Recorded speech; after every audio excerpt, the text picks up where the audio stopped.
வணக்கம். இந்த நாளில் சின்ன சின்ன வெளிச்சங்களில் இன்னொரு புதிய சிந்தனையை தெரிந்து கொள்வோம். அரச குடும்பங்களில் ஒரு அரசனுக்கு கிடைக்கிற மகன் இளவரசன், அவன் தான் அடுத்தது அவர் தான் அரசன் ஆக்குவாங்க இல்லையா? இதுதான் அரச காலத்து அரச பரம்பரையினுடைய நியதி மரபு. அப்படி ஒரு அரசனுக்கு குழந்தை பிறக்குது. ஆனால் ரெட்டை குழந்தையாக பிறந்துச்சு, ரெண்டும் ஆண் குழந்தையாக பிறந்துருச்சு. இப்போ அரசனுக்கு ஒரு சின்ன குழப்பம் வந்துருச்சு. 2 குழந்தை பிறந்துச்சு. ஒரு பையன் பிறந்திருந்தால் அவனை அடுத்தது இளவரசனாக ஆக்கி அப்புறம் அவனையே அரசராக ஆக்கிடலாம். ஆனால் 2 குழந்தை பிறந்துருச்சு. என்ன பண்ணுறதுன்னு தெரியல. ஆனால் அரசர் என்ன பண்ணார், சரி 2 பேருக்கும் தொடர்ந்து எல்லா விதமான பயிற்சிகளும் கொடுப்போம்.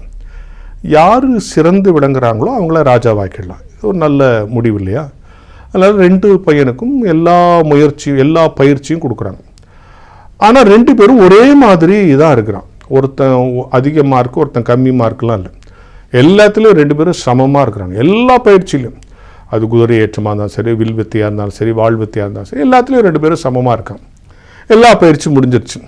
இப்போ ராஜாவுக்கு என்ன பண்ணுறதுன்னு தெரியல. 2 பேரை யாரை அரசராக்குறது?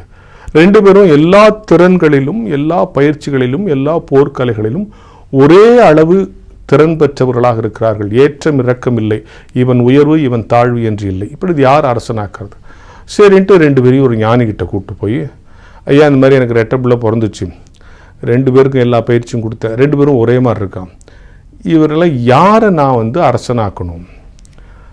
அப்போது ஞானி சொன்னாராம், சரி அவங்க 2 பேரையும் இங்கே விட்டுட்டு போங்க, நாளைக்கு அவங்கள்ட்ட யார் அரசனாக்கணும்னு சொல்லி அனுப்புகிறேன்ட்டு இரவு அவர்களை தங்க வச்சுட்டு அடுத்த நாள் காலையில் எழுப்பி முதல் ஆளை போய் நீ குளிச்சுட்டு வா அப்படின்னாராம். அவன் குளிச்சுட்டு வந்தான். அடுத்தது 2வது ஆளை போய் குளிச்சுட்டு வந்தார் சொன்னார். அவனும் குளிச்சுட்டு வந்தான்.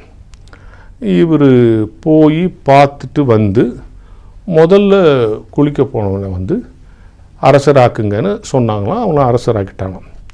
ஆனால் இந்த அரசருக்கு 2 பேரையும் குளிக்க சொன்னாங்க. ஒருவேளை எவன் நல்லா குளிக்கிறானோ அவனை அரசராக்கிட்டாங்களான்னு ஒரே சந்தேகம். அப்புறம் ஒரு நாள் தயங்கி ஞானிகிட்ட கேட்டான், 2 பேரையும் குளிக்க சொன்னீங்க, 2 பேரும் போய் குளிச்சுட்டு வந்தான், ஒருத்தனை மட்டும் அரசனாக்க சொன்னீங்களே, அப்படின்னு வித்தியாசமாக அவன் குளிச்சிருக்கான் அப்படின்னு கேட்டான். அதற்கு அந்த ஞானி சொன்னாராம், அப்படி இல்லை, முதல்ல ஒருத்தனை போய் குளிக்க சொன்னேன், அவன் குளிச்சுட்டு அடுத்தவனுக்கு அந்த தண்ணியை பிடிச்சி வச்சுட்டு வந்தான், அடுத்தவன் குளிக்கணுமேன்ட்டு.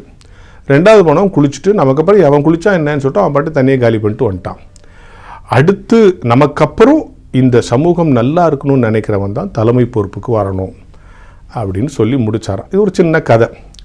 அப்போது ஒரு தலைமை பண்புகளில் ஒன்று, தன் காலத்தில் மட்டுமல்ல தனக்கு பின்னாலும் தான் இருக்கிற இடம் நன்றாக இருக்க வேண்டும் என்று எவன் நினைக்கிறானோ அதுதான் தலைமை பொறுப்புக்கு சரியான ஒரு தகுதி. அடுத்தவர்களுக்கான நிலைமையை தயார் செய்து வைப்பது. சார் நான் இருக்கிற வரைக்கும் நான் இல்லைப்பா, நான் இருக்கிற வரைக்கும் இந்த எல்லாத்தையும் முடிச்சுட்டு போயிடும்பா, எனக்கு அப்புறம் எடுக்குன்னா கெட்டு போதும் அப்படிலாம் நினைக்கக்கூடாது. நம்ம வீடுகளில் நமக்கப்புறம் நம்ம குடும்ப பிள்ளைகள் நல்லா இருக்கணும்னு நினைக்கிற மாதிரி எல்லா இடங்களிலும் ஒரு தலைவராக இருக்கிறவர்கள், ஒரு நிறுவனத்தை நடத்துகிறவர்கள், ஒரு பள்ளியின் முதல்வராக இருக்கிறவர்கள் எல்லோருமே நமக்கும் நமக்கு பின்னாலும் இந்த நிறுவனம், இந்த இயக்கம் சரியாக நடக்க வேண்டும் என்று நினைப்பது, அதற்கான முயற்சிகள் செய்வது கூட தலைமைத்துவத்தின் சிறப்பான அடையாளங்களில் ஒன்று என்கிற ஞான வெளிச்சத்தோடு இந்த நாளை தொடங்குவோம்.